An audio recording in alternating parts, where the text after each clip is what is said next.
Oui, ici à l'Église, le message ce matin s'appelle « La fidélité de Dieu ». J'ai trouvé cette carte postale-là. Je trouvais qu'elle fitait bien avec le message. À l'Église, on a l'habitude de dire ça. Hein? Dieu est bon. En tout temps. Oh, on vient de commencer, puis vous dormez déjà. Dieu est bon. En tout temps. Amen. Et c'est vrai que Dieu est bon en tout temps. Si nous avons le souffle, c'est à cause de la bonté de Dieu. Vous savez que cette exclamation « Dieu est bon en tout temps » s'inspire en grande partie de psaumes qui en parlent et dans lesquels il est dit « Louez l'Éternel car il est bon, car sa miséricorde dure à toujours. » Vous avez tous déjà lu ça dans les psaumes? Ceux qui ont lu ça dans les psaumes, levez la main. Bon! À la fin de la réunion, normalement, on devrait l'avoir. Hein? Alors, c'est une chose qui est vraie. Et s'il y a une chose qui est vraie, c'est bien que Dieu est bon et que sa miséricorde dure à toujours. Tous les chrétiens que je connais entonnent cette exclamation avec joie et ferveur. Dieu est bon, amen. Mais est-ce qu'on sait qu'est-ce qu'on dit vraiment? Est-ce qu'on est conscient de ce qu'il y a derrière cette expression « Dieu est bon car sa miséricorde dure toujours ». Parce que vous savez, c'est une pratique courante chez les lecteurs de la Bible d'extraire un verset bénissant et de le réciter, de le répéter un peu comme un leitmotiv. Tout le monde sait qu'est-ce que c'est un leitmotiv. C'est un petit peu comme un slogan, si on veut. On se motive avec ce slogan-là. Et on le répète afin d'être béni. Et c'est pas mal en soi. C'est pas une mauvaise chose, OK? Sauf qu'à la longue, l'addition de tous ces versets, leitmotiv, dépeint une extraction de Dieu. Ça nous donne une partie de qui il est, mais ça ne donne pas l'autre partie, le pendant, vous comprenez? Ça ne nous donne pas la description de l'autre pendant et le leitmotiv en vient à supplanter les contextes qui ont conduit au leitmotiv. Vous comprenez? Pas trop compliqué ce matin? Quand on examine la teneur des contextes dans lesquels se retrouve cette expression « car Dieu est bon, sa miséricorde dure à toujours », oui, la bénédiction demeure. La bénédiction demeure. Mais on découvre aussi un volet de la nature de Dieu. D'un Dieu chez lequel il n'y a ni changement, ni variation, hein, ni ombre d'une variation. Alors on découvre sa nature, un côté juste qui dérange. Et c'est souvent le côté juste de Dieu qui dérange qu'on met de côté. On garde le leitmotiv, mais pas le volet de la justice. Parce qu'il faut le dire, c'est dans nos égarements et les châtiments conséquents que Dieu montre sa bonté. S'il n'y avait jamais d'égarement dans ta vie, tu ne pourrais pas vraiment voir la bonté de Dieu. Mais on la voit parce qu'on s'égare, il nous châtie et on se tourne vers lui. On va exprimer cette vérité parce que c'en est une par l'étude d'un psaume, le psaume 107. Et j'ai été beaucoup béni par ce psaume-là et la préparation du message de ce matin. Donc, on va commencer avec le psaume 107, le début du psaume et la fin. Et on se garde l'entre-deux pour se succuler en cours de route. Donc, psaume 107, versets 1 à 2 et la fin 42-43. On va laisser notre lectrice favorite l'exprimer. Louez l'Éternel car il est bon, car sa miséricorde durera toujours. Qu'ainsi disent les rachetés de l'Éternel, ceux qu'il a délivrés de la maison de l'ennemi. Les hommes droits le voient et se réjouissent, mais toute iniquité ferme la bouche.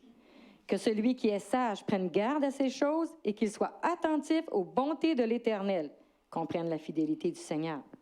Amen. Oui, ce qui est entre parenthèses, c'est l'expression d'une autre version, qui est la Nouvelle Bible seconde. Alors, c'est un passage passionnant qui exprime justement la bonté de Dieu, que plusieurs traductions traduisent par fidélité de Dieu.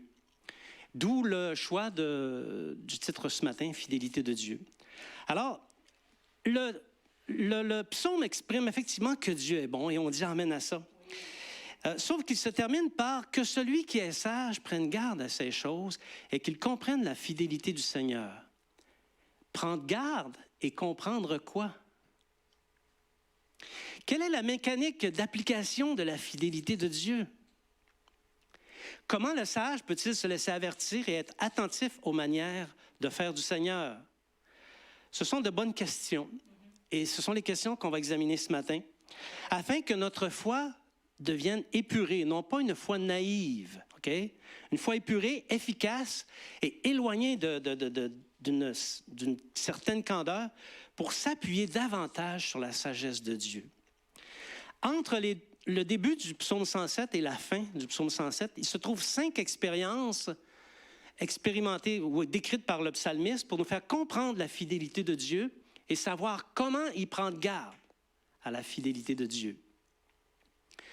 Et le fait de comprendre ces dimensions dans lesquelles s'exprime la bonté de Dieu procure la sagesse, et qui est sage comprend la fidélité de Dieu, comprend comment elle fonctionne. On va examiner la fidélité de Dieu dans nos langueurs. La langueur, c'est quand l'épreuve, l'angoisse, la détresse dure et qu'elle dure et qu'elle dure et que c'est lourd à porter. On éprouve une langueur. Psaume 107, versets 1 à 9. Louez l'Éternel, car il est bon, car sa miséricorde durera toujours. Qu'ainsi disent les rachetés de l'Éternel, ceux qu'il a délivrés de la main de l'ennemi, et qu'il a rassemblés de tous les pays, de l'Orient et de l'Occident, du Nord et de la mer. Ils erraient dans le désert, ils marchaient dans la solitude, sans trouver une ville où ils puissent habiter. Ils souffraient de la faim et de la soif, leur âme était languissante. Dans leur détresse, ils crièrent à l'Éternel, et il les délivra de leur angoisse. Il les conduisit par le droit chemin pour qu'ils arrivassent dans une ville habitable. Qu'ils louent l'Éternel pour sa bonté et pour ses merveilles en faveur des fils de l'homme. Car il a satisfait l'âme altérée, il a comblé de bien l'âme affamée. Amen. Cette partie du psaume parle sommairement du rachat du peuple d'Israël qui était sorti d'Égypte, on s'en souvient. On a fait une étude là-dessus il n'y a pas tellement longtemps. Et qui a été secouru par l'Éternel. Ça parle des pérégrinations du peuple dans le désert et aussi de ses langueurs, de ses souffrances qui duraient et qui duraient et qui duraient. Parce que oui, dans le désert, Israël a beaucoup souffert. Il a souffert de beaucoup d'angoisse de l'âme pendant 40 ans. 40 ans d'errance, n'ayant pas vraiment de but particulier.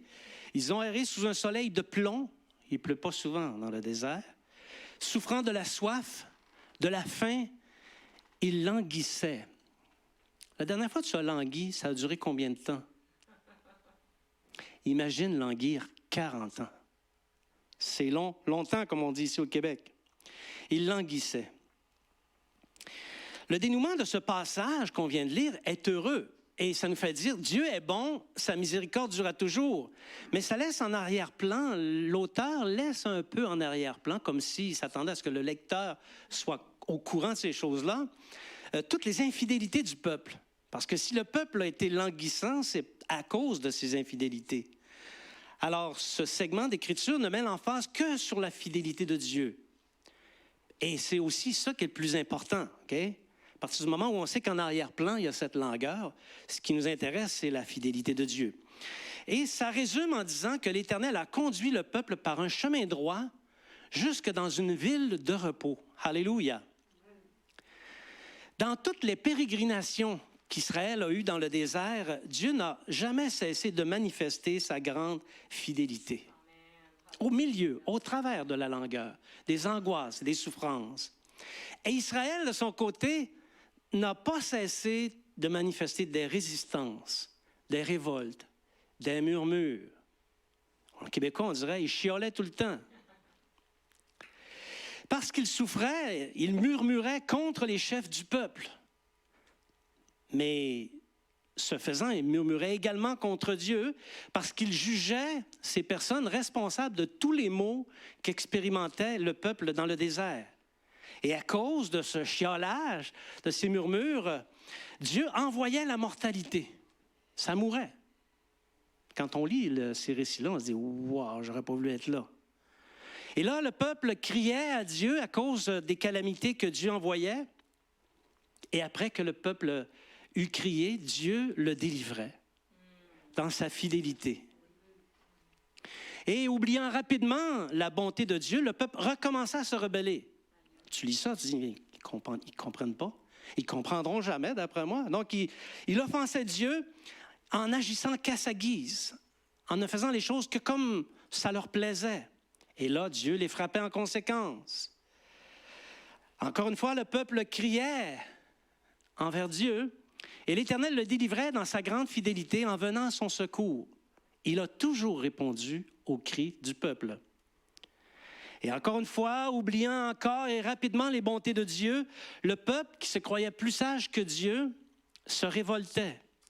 Il murmurait, chialait, se plaignait contre les chefs. Et en réponse, Dieu envoyait une plaie mortelle. C'était pas juste des poules, hein? Les gens mouraient. Le feu faisait mourir les gens, les serpents brûlants les faisaient souffrir. Il envoyait une plaie et ça tombait par milliers. Et alors le peuple criait à Dieu.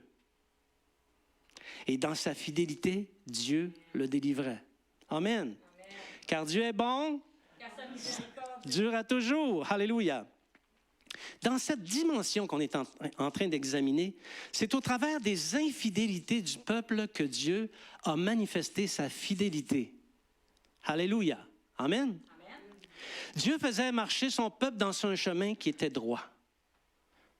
Mais le peuple manquait de foi. Il ne voyait pas ce chemin qui était droit.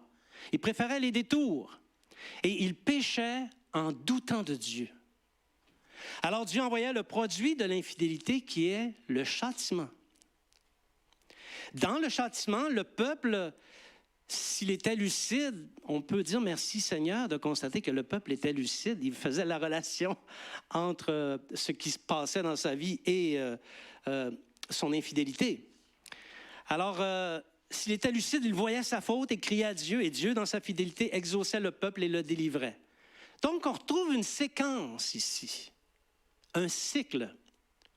On pourrait dire un collimateur. Le collimateur qui s'appelle doute, infidélité, châtiment, appel à Dieu, délivrance, le DICAD. On aime ça, les acronymes, nous autres. Le doute, l'infidélité, le châtiment, l'appel à Dieu, la délivrance, le DICAD. Si quelqu'un quitte la voie droite de Dieu, droite et tracée par Dieu, il faut qu'il s'attende à vivre la fidélité de Dieu, mais par le collimateur du DICAD. Le doute s'installera s'il ne voit pas que le chemin est droit, le doute s'installera, ça conduira à l'infidélité. La personne va subir la peine, ensuite il va crier à Dieu et Dieu va manifester sa bonté et sa miséricorde. Et alors il va dire, car Dieu est bon et sa fidélité dure à toujours. Alléluia. Il n'y a que les chrétiens qui peuvent expérimenter ça. Les non-convertis ne connaissent pas. Le DICAD, ils ne connaissent pas ça, eux autres. OK? Ceci dit, il mieux vaut pour nous demeurer sur la voie droite que le Seigneur a tracée. Amen. Oui. Pour éviter d'entrer dans le DICAD. Doute, infidélité, châtiment, appel à Dieu et délivrance. Que celui qui est sage, on l'a lu tout à l'heure, que celui qui est sage prenne garde à ces choses et qu'il comprenne la fidélité du Seigneur. Alléluia. C'est ça, la fidélité du Seigneur. Amen. Amen. Bon, c'est fini. Je vous souhaite une bonne journée. On se revoit la semaine prochaine. Non, on a encore quelque chose d'autre à voir. La fidélité de Dieu dans nos révoltes. Alléluia. Notre lectrice favorite, psaume 107. On va pas mal rester dans le psaume 107, versets 10 à 16. Ceux qui avaient pour demeure les ténèbres et l'ombre de la mort vivaient captifs dans la misère et dans les chaînes parce qu'ils s'étaient révoltés contre les paroles de Dieu, parce qu'ils avaient méprisé le conseil du Très-Haut. Il humilia leur cœur par la souffrance. Ils succombèrent et personne ne les secourut. Dans leur détresse, ils crièrent à l'Éternel et il les délivra de leurs angoisses. Il les fit sortir des ténèbres et de l'ombre de la mort. Il rompit leurs liens. qu'il loue l'Éternel pour sa bonté et pour ses merveilles en faveur des fils de l'homme. Car il a brisé les portes d'airain, il a rompu les verrous de fer. Amen. Alléluia. Ici, cette portion de texte exprime les révoltes qu'Israël a connues une fois qu'il a été installé dans le pays que Dieu lui a donné.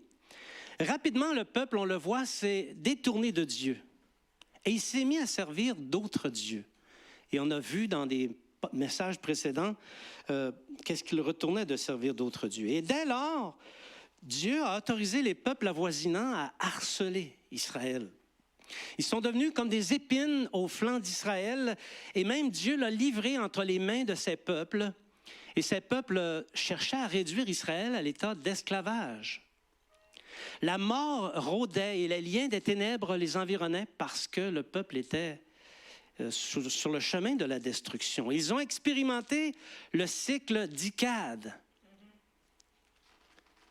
Le doute, l'infidélité, le châtiment, l'appel à Dieu et la délivrance. L'attitude en question ici, c'est la révolte contre les paroles de Dieu et le mépris des conseils qui se trouvent à l'intérieur de la parole. Il y a plusieurs personnes qui, nombreux sont ceux qui, depuis la voie droite sur laquelle Dieu les a placés, se révoltent contre la parole de Dieu. Et il y a toutes sortes de raisons pour ça. Et toutes les raisons sont bonnes, OK?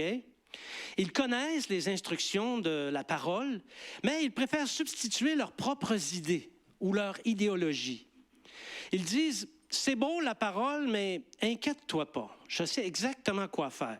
Je la connais, la parole. Alors le Seigneur active le châtiment parce qu'ils se sont détournés de la droiture. Et le reste du collimateur d'Ikad poursuit son opération.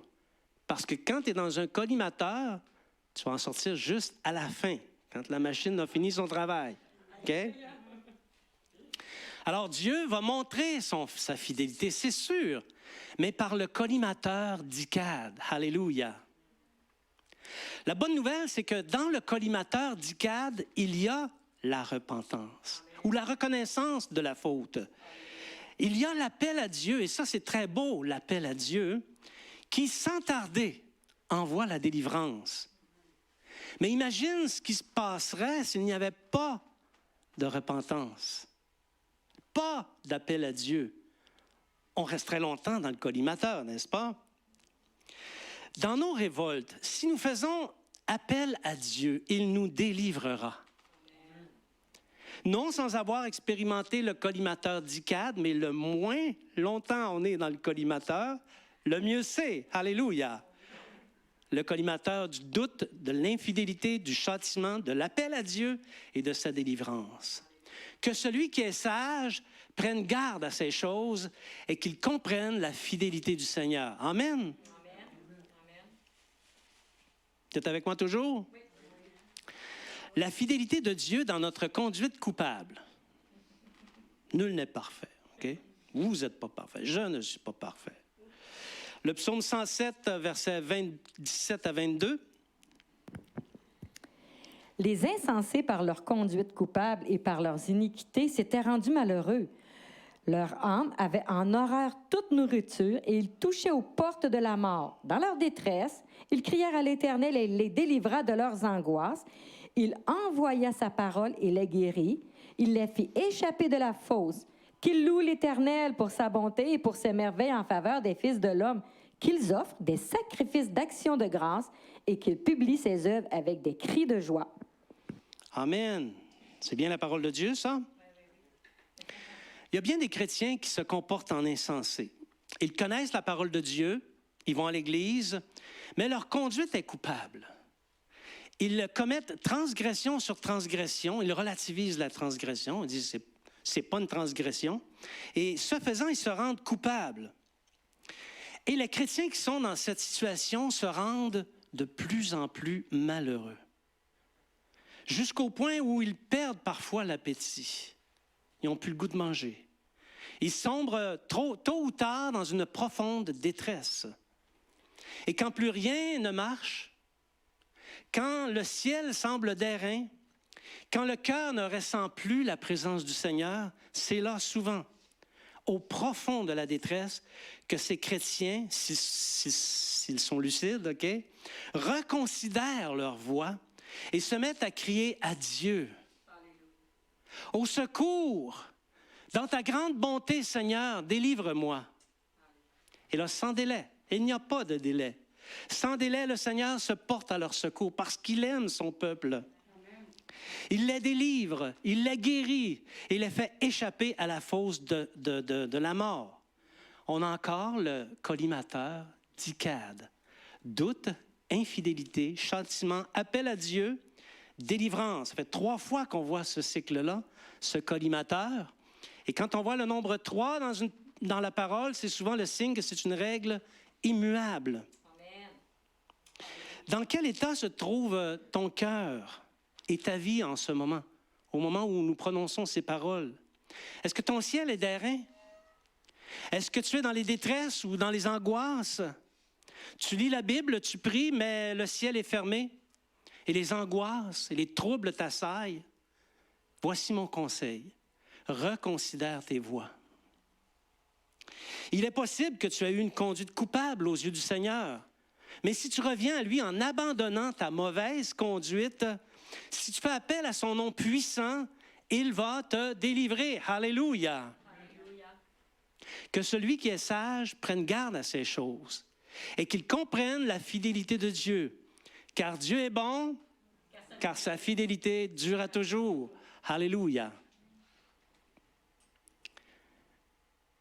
Fidélité de Dieu dans l'épreuve. Le psaume 107, versets 23 à 32. Ceux qui étaient descendus sur la mer dans les navires et qui travaillaient sur les grandes eaux, ceux-là virent les œuvres de l'Éternel et s'émerveillent au milieu de l'abîme. Il dit, et il fit souffler la tempête qui souleva les flots de la mer. Ils montaient vers les cieux, ils descendaient dans l'abîme, leur âme était éperdue en face du danger. Saisis de vertige, ils chancelaient comme un homme ivre et toute leur habileté était anéantie. Dans leur détresse, ils crièrent à l'Éternel et il les délivra de leurs angoisses. Il arrêta la tempête, ramena le calme et les ondes se turent. Ils se réjouirent de ce qu'elles étaient apaisées et l'Éternel les conduisit au port désiré. Qu'il loue l'Éternel pour sa bonté et pour ses merveilles en faveur des fils de l'homme, qu'il l'exalte dans l'assemblée du peuple et qu'il le célèbre dans les réunions des anciens. Amen. On a quelque chose de différent ici. Le lecteur de la Bible a quand même reconnu, je crois, certains épisodes de la Bible dans ce passage. Dans ce texte qu'on vient de lire, il n'y a pas le cycle d'Icad. Vous l'avez remarqué, OK? Il n'y a pas de doute. Il n'y a pas l'expression d'un doute envers la parole de Dieu. Et il n'y a pas non plus d'infidélité. À moins que ce qui est arrivé à ces gens-là qui étaient sur la mer soit le résultat des infidélités antérieures, sauf que ce n'est pas possible avec le texte de le découvrir. OK? Toutefois, Dieu a manifesté ses œuvres envers ces travailleurs de la mer qu'on appelle les caboteurs. Ceux qui se promènent sur la mer, c'est des caboteurs. OK? Mais ici, on a un autre collimateur qui prouve la fidélité de Dieu, et c'est le cycle Érad. Épreuve, réalisation de sa petitesse, appel au Seigneur, délivrance. Ce n'est pas toujours des cycles d'Icad, ça peut être un cycle Érad. Ces gens-là, dans le texte qu'on vient de voir, montrent que c'était des maîtres de la mer. Ils y gagnaient leur pain. Mais il y a une chose, ils ne connaissaient pas les œuvres de Dieu. Alors Dieu a soufflé sur la mer. Et quand Dieu souffle sur la mer, les vagues montent. On monte au ciel et on redescend dans l'abîme. Alléluia. Et elle a gonflé cette mer jusqu'à ce que les marins découvrent que tout leur savoir, toutes leurs habiletés, toute leur maîtrise ne servait à rien. On peut les entendre d'ici, barre à tribord, hissez la voile d'artimon, barre à bâbord, délestez la cargaison, jetez les ancres. Rien n'y faisait. Ils montaient dans le ciel et redescendaient dans l'abîme. Alléluia. Saisis de vertige, les marins chancelaient, nous dit le passage. Et ils crièrent à l'Éternel. Si tous les marins qui sont en désespoir sur la mer criaient à l'Éternel, ils expérimenteraient le cycle Érad. Amen. Alléluia.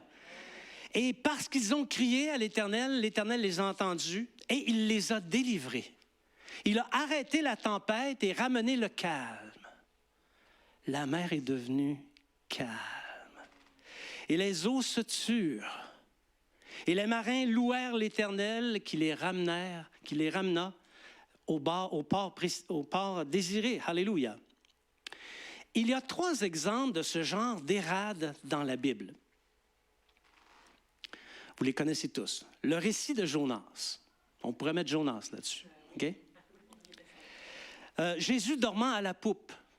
La tempête s'est levée, la chaloupe se remplissait et les marins et les disciples étaient complètement effrayés.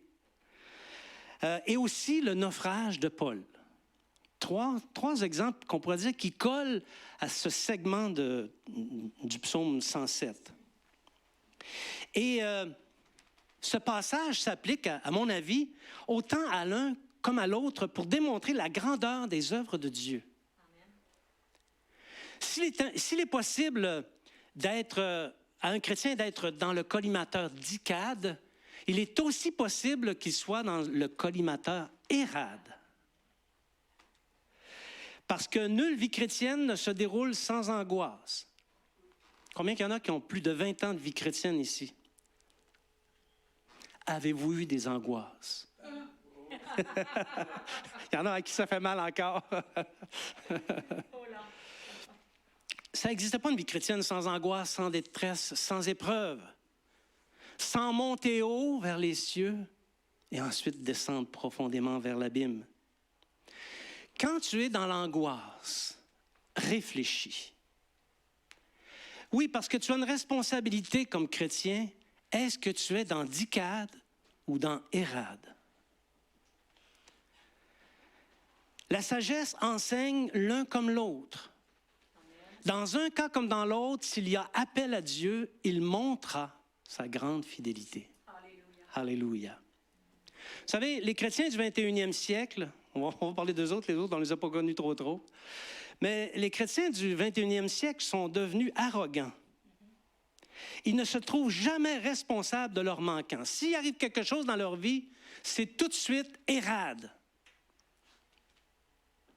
Mais si tu es dans le collimateur d'Icad et que tu professes Érad, ça peut arriver que tu y sois longtemps et que ta délivrance retarde. Car ton appel à Dieu sera vu comme un acte d'arrogance parce que tu n'as pas reconnu ta faute. Alors, il faut réfléchir. Es-tu dans Dicad ou dans Érad? Ah oui, on peut le répéter. Hein? Érad, c'est épreuve, réalisation de sa petitesse, appel à Dieu, délivrance. Dicad, c'est doute, infidélité, châtiment, appel à Dieu et délivrance. Alors, l'un comme l'autre est un collimateur, mais l'origine n'est pas la même. Mais la finalité est la même. Dieu exprime sa fidélité. Alléluia. Que celui qui est sage prenne garde à ces choses et qu'il comprenne la fidélité du Seigneur. Amen. Vous êtes toujours avec moi? Oui. La fidélité. Psaume 107, versets 33 à 41. Il change les fleuves en désert et les sources d'eau en terre desséchée. Le pays fertile en pays salé à cause de la méchanceté de ses habitants. Il change le désert en étang et la terre aride en source d'eau. Et il y établit ceux qui sont affamés. Ils fondent une ville pour l'habiter. Ils ensemencent des champs, plantent des vignes, ils en recueillent les produits. Il les bénit et ils deviennent très nombreux. Ils ne diminuent point leur bétail. Sont-ils amoindris et humiliés par l'oppression, le malheur et la souffrance? Verse-t-il le mépris sur les grands? Les fait-il errer dans les déserts sans chemin? Il relève l'indigent et le délivre de la misère. Il multiplie les familles comme des troupeaux. Les hommes droits le voient et se réjouissent, mais toute iniquité ferme la bouche. On a changé de dimension ici. On a encore une mécanique de Dieu, mais pas tout à fait la même dimension que dikad ou érad. Okay? Si un peuple se livre à des abominations, comme on a vu dans la parole de Dieu, souvent, okay? Dieu le chassera du pays dans lequel il se trouve. Il y a plusieurs nations qui ont été chassées de leur pays et qui ne sont plus dans la domination de leur pays. Okay? Et quand ça arrive, Dieu va réduire le pays en ruine et il va le rendre stérile. On peut dire qu'on est dans une échelle nationale. Il y a de nombreux exemples dans la Bible, vous en connaissez. Israël a été un exemple. Puis lorsque ça se produit, lorsque Dieu chasse le peuple de son pays, il prend les faibles et les affamés, les gens pauvres, et il les établit à la place du peuple qui y habitait. Et là, il bénit ces gens-là. Et il les multiplie là où ils sont. Et s'ils se détournent de Dieu, si l'oppression les atteint, s'ils subissent l'humiliation, il relèvera l'indigent et multipliera les familles à partir des plus humbles. C'est un autre cycle de manifestation de la fidélité de Dieu à l'échelle nationale.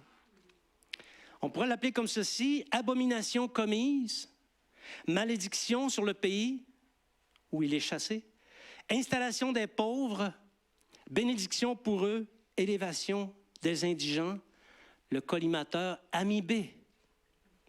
On est dans les acronymes ce matin.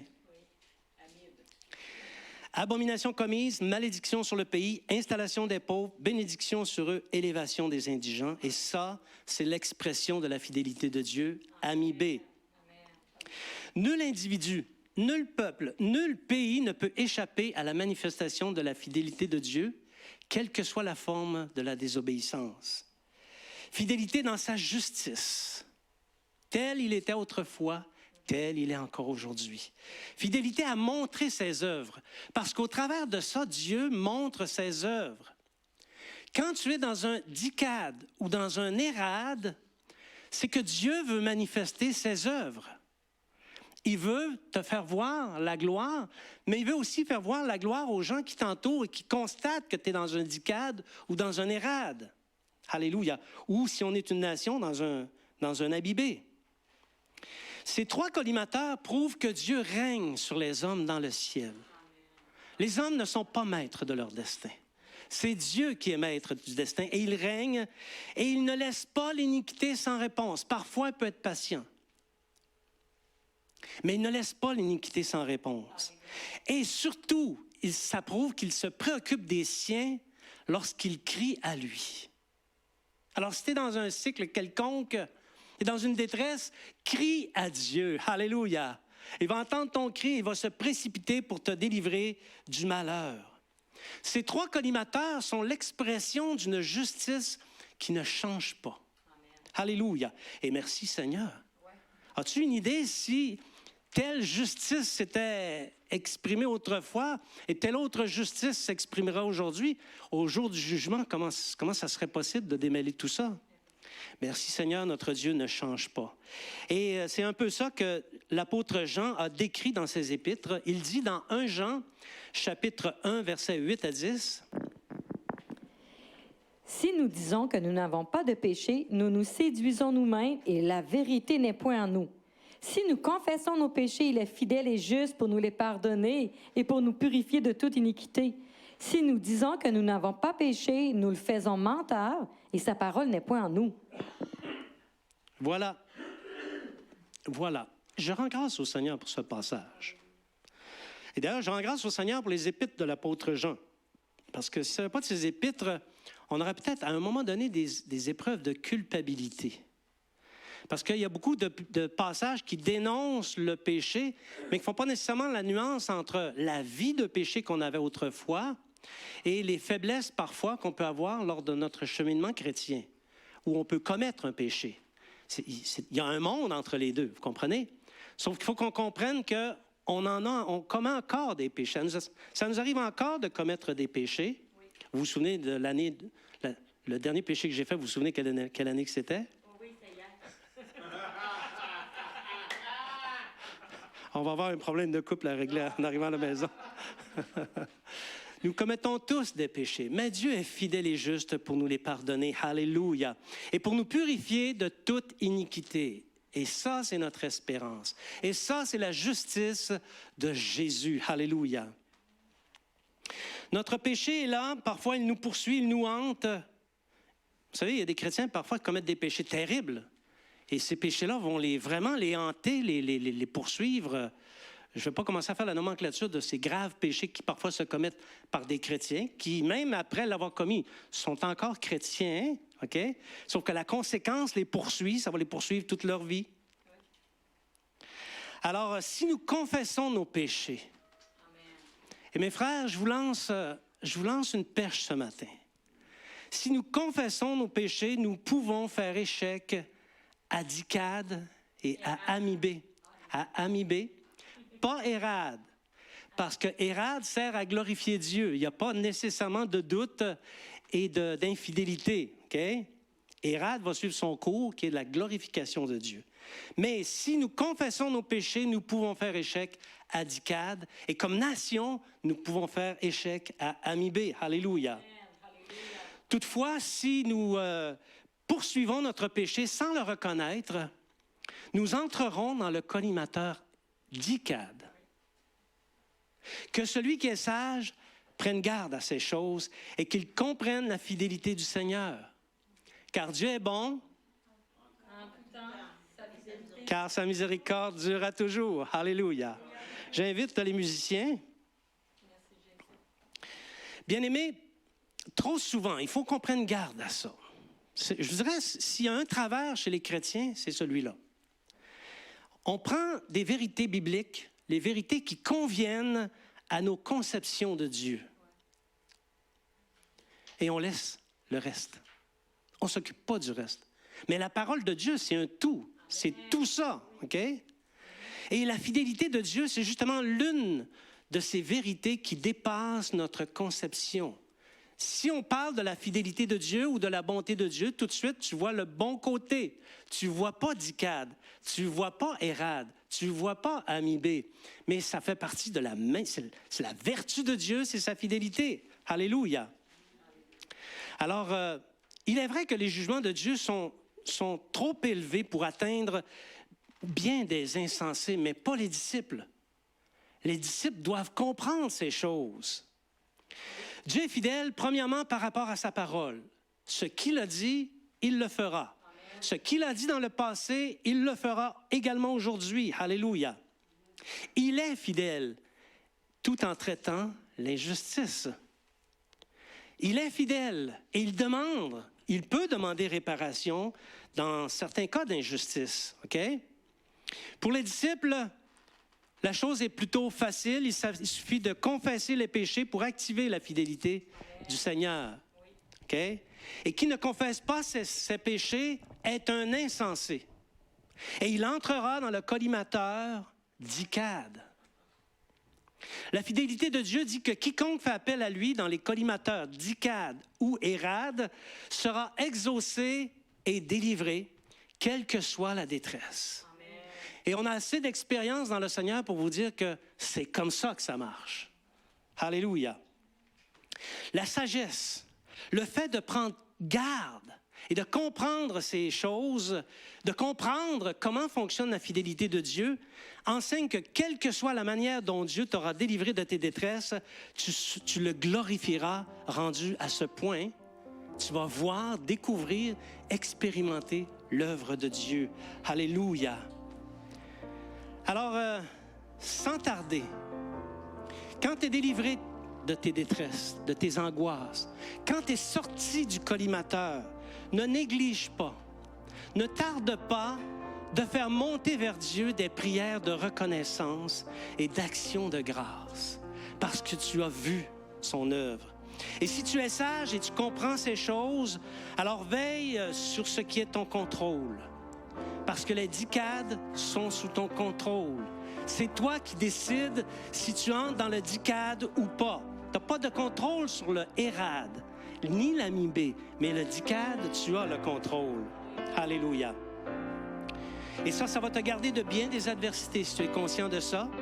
Et quand il ne restera à gérer que les Hérad et les Amibé, Tu seras plein de confiance en Dieu parce que tu vas savoir comment fonctionne sa fidélité et tu vas savoir qu'il va te délivrer de toutes tes détresses parce que Dieu est bon en tout temps. J'invite à vous lever.